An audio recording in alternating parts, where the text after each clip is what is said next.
famous people and celebrities who passed away in 1970 in the United States. Before we proceed, please subscribe to our channel to support us. This is the 8th episode.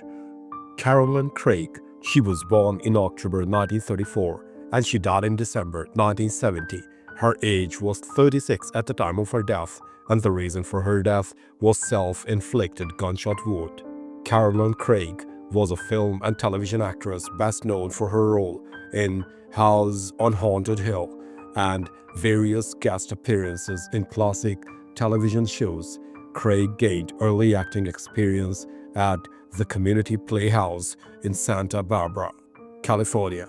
She made her film debut in Giant in 1956 as Lacey Linton. She had lead role in the 1957 film Noah Portland Expose as Ruth Madison.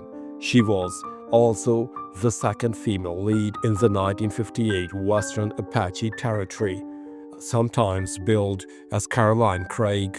She also made numerous guest appearances on television, including a recurring role on the soap opera General Hospital. Craig made a guest appearance on the 4th episode of the television series Perry Mason. She played Helen Waters in The Case of Drowning Duck. Craig also made a guest appearance on season 1st, episode 3 and of A Young Gun of The Rifleman in October 1958, playing Anne Bart, a young woman who sparked the interest of Will Fulton, played by Michael Landon. On April 9, 1962, Craig was cast in the episode The Fortune Hunter of the Western series Laramie. George Terwilliger. He was born in February 1882 and he died in December 1970. His age was 88 at the time of his death, and the reason for his death was undisclosed. George Terwilliger was an American film director, screenwriter, and journalist. He worked in both the silent and sound eras, directing at least 76 productions between 1912 and 1936. He also wrote scores of screenplays from films released between 1910 and 1939. In 1912 alone, he was contracted by Lubin Film Studio to write one story a week for the company.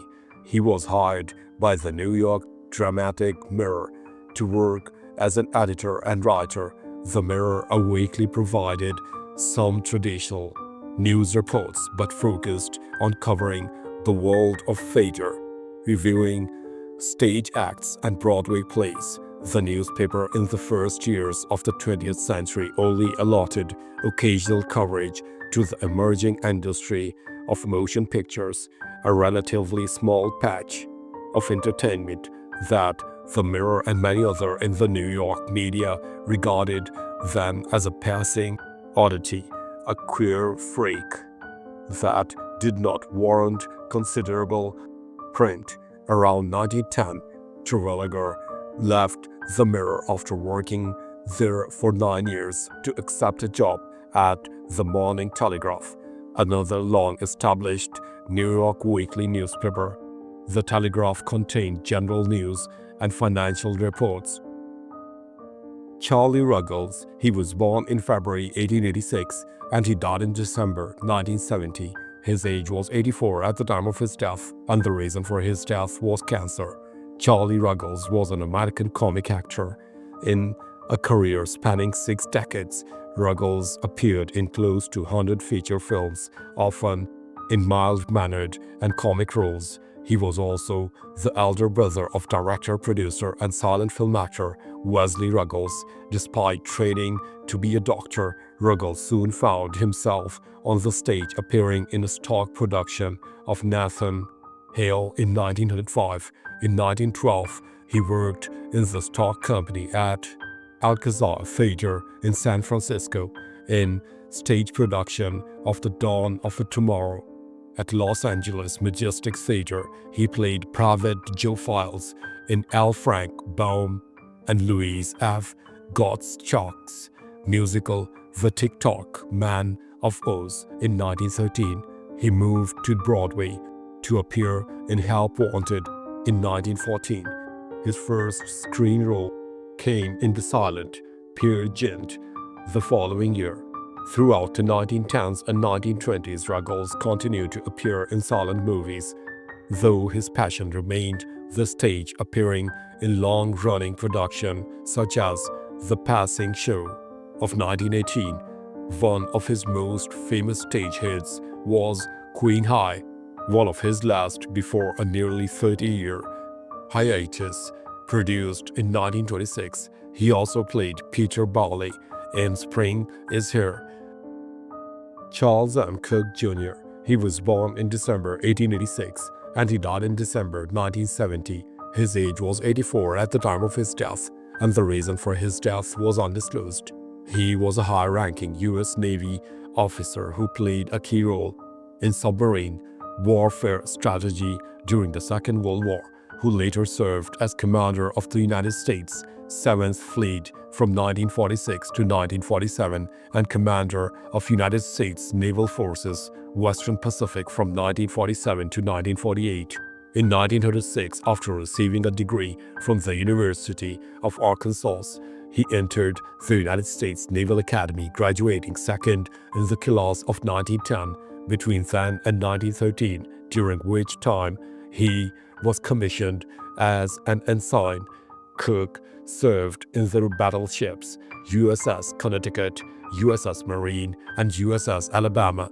He then received submarine instructions and, as a lieutenant junior grade, took command of the submarine USS E2 from 1916 to 1918. He was assigned to shipyard inspection duty at Quincy, Massachusetts, promoted to lieutenant in June 1917 and receiving a wartime temporary promotion to lieutenant commander in July 1918. He supervised the outfitting of the submarine USS R2 and became her commanding officer when she was commissioned in January 1919.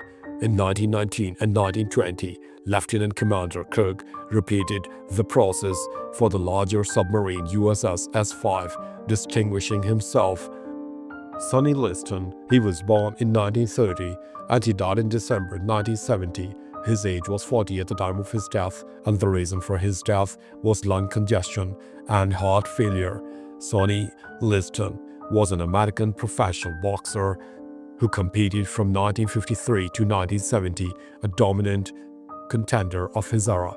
He became the undisputed world heavyweight champion in 1962 after knocking out Floyd Patterson in the first round, repeating the knockout the following year in defense of the title.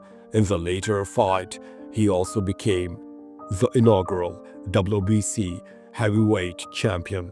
Often regarded as one of the greatest boxers of all time, Liston is known for his immense strength, formidable jab, long reach, toughness, and is widely regarded as the most intimidating man in the history of combat sports. Although Liston was widely regarded as unbeatable, he lost the title in 1964 to Muhammad Ali, then known as Cassius Clay, who entered as an 8-1 underdog. Liston retired in his corner due to an inflamed shoulder.